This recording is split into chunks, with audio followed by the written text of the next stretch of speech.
Let's start, though, with the government's plan to achieve net zero emissions by the year 2050. Today, it tabled a bill that mandates targets beginning in 2030 and lays out an accountability framework for doing so. But the details on what measures will be taken to achieve those targets have yet to be revealed. For more, let's bring in Jonathan Wilkinson. He's the Minister of Environment, and he joins us here in Ottawa. Hi, Minister. Good to have you back on the show. Hi, Ashley. We're in a climate emergency, Minister. This morning, the Prime Minister said climate change remains one of the greatest challenges of our time. Why is the first target in this bill 2030 and not 2025? Well, the focus of the bill obviously is on net zero by 2050. The focus in the near term for the entire international community, as evidenced by the Paris Agreement, is on the first milestone being 2030. So every country around the world is committed to a target associated with 2030, and plans have been developed with 2030 in mind. That's true also domestically here with respect to the provinces. If you look at the ones that are most advanced, the provinces that are probably most advanced in terms of climate, Quebec and British Columbia, both of them are focused on 2030 goals.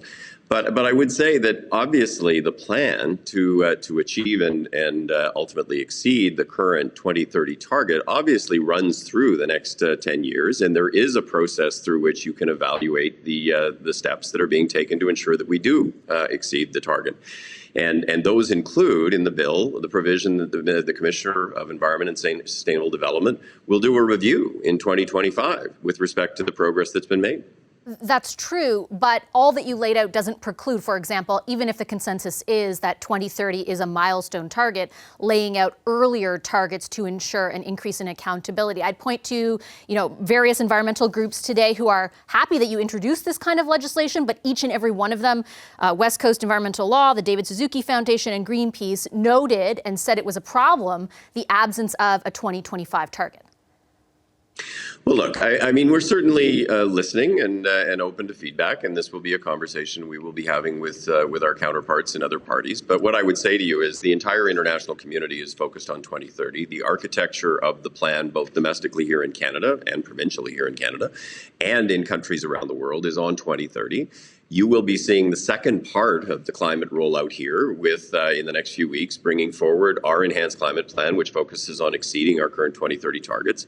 And so that is the way in which the bill is structured. But I would say, the most important thing not to lose sight of here is this is about making climate a priority. It's about making climate a priority, not just for this government, for every government that comes later, to ensure there is accountability and transparency with respect to the measures that are being taken. And there are a whole range of measures in the bill that require that.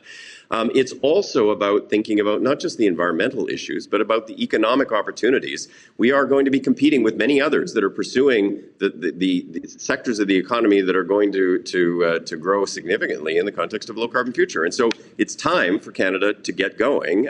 We made major steps over the first 5 years in government, but there is a long way to go, and we need to get moving. I want to pick up on two things you mentioned there. First of all, this applying to future governments, for example, that will require buy-in from the parties in the legislature right now. Your comments off the top there gave me some kind of an indication that if, for example, opposition parties were to predicate their support on an amendment for adding 2025 as a target, you might be open to that. Is that a correct interpretation? Well, what I'm saying is, we're happy with the bill. I spent a long time working on this bill. And as you and I have discussed before, I got into politics because of climate change. I wouldn't be here if it wasn't for the issue of climate change. So I am happy with what we've done. I think it actually advances the cause significantly, and coupled with the enhanced climate plan that we will be bringing forward, I think that Canada will take an enormous step forward. But we live in a minority parliament. Even if we didn't, and we didn't live in a minority parliament, I'm always open to conversations with parliamentarians. That's the responsible thing for any minister to do, is to ensure that you're open to conversations. And certainly I have very good relationships with the critics in all of the other parties, and I look forward to those conversations. So you are open to an amendment of that sort, because that's what they have indicated they're looking for.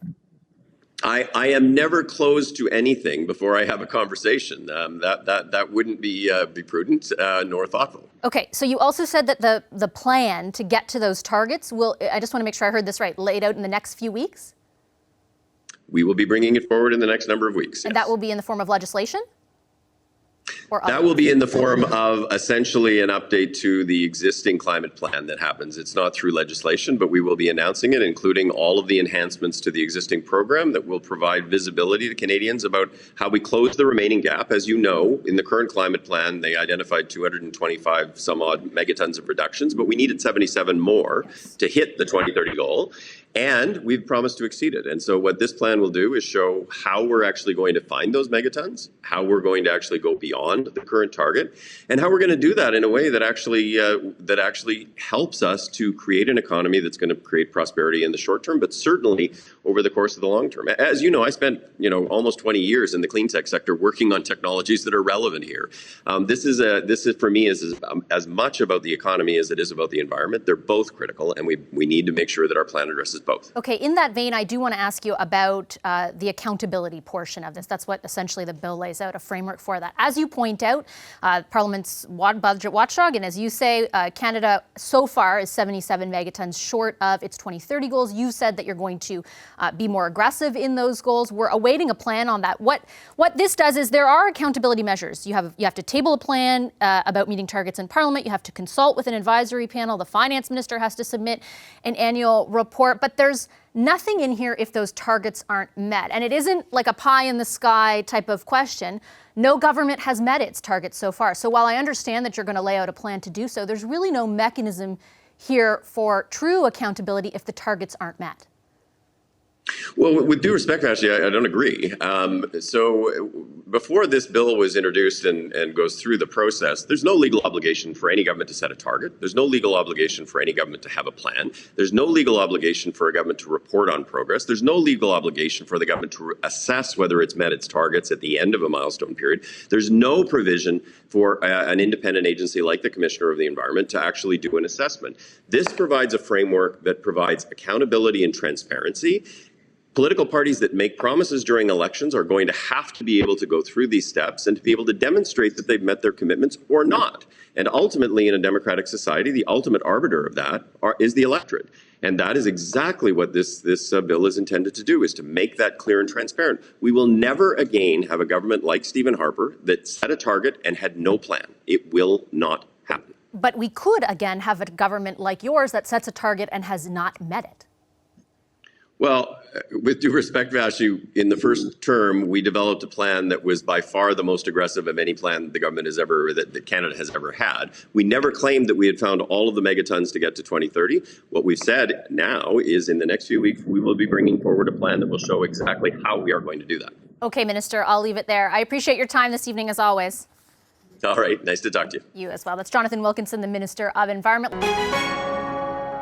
Hi, I'm Vashi Capellos, host of Power in Politics. See more of our show by subscribing to the CBC News channel or click the link for another video.